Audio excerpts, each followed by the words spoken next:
it's not that. That's not order yet. Kasi sabi ko lang, as of now, walang probative value kasi hindi naman under oath eh. Yeah. So ano yung mga, ano, kung walang probative value, ano siya? Ano yung... Wala, narration. Kwento. Hindi naman siya under oath eh.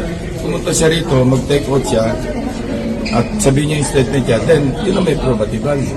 Pero kasi may binagay kayo na pwedeng totoo si Pangulo talaga yung nag-insert daw, napa-insert na 1 month. Mahirap pag-speculate. Alam mo, ito ako, kasi alam ko yung kalakaran pagdating sa mga shares. Why would, I'm not defending the president, ano?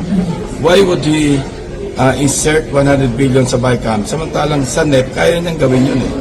Second, bakit niya binito? Bakit niya in-FLR? Oh. So unbelievable, incredible? No, I'm not saying it's unbelievable. Pero at face value, meron tayong sasabi na yung sabihin natin common sense only because alam ko yung budget process, yung budgeting process na nagsisimula sa NEP na yung presidente may complete control over what should be inserted in the NEP. So kung ganun na pala, ba't sa BICAM pa siya magpapa-insert? Na hindi siya part ng BICAM. Hindi siya part ng BICAM eh. So dapat sa NEP pa lang, sinabihan niya na yung BBM, sinabihan niya yung DBCC, uy, maglagay kayo ng 100 billion sa DPWH. And okay, after assuming na totoong nagpa-insert sa BICAM, ba't yung bibito?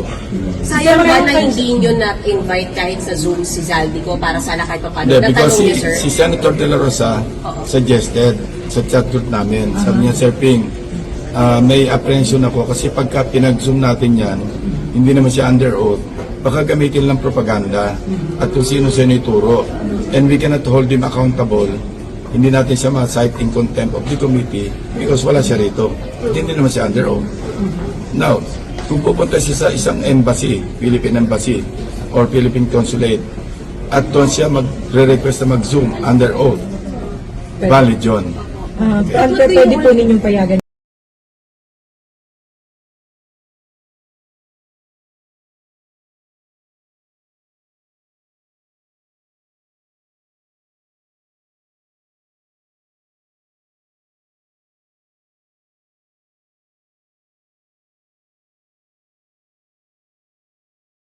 I am not a Filipino for nothing. I did what I had to do. And whether you believe it or not, I did it for my country.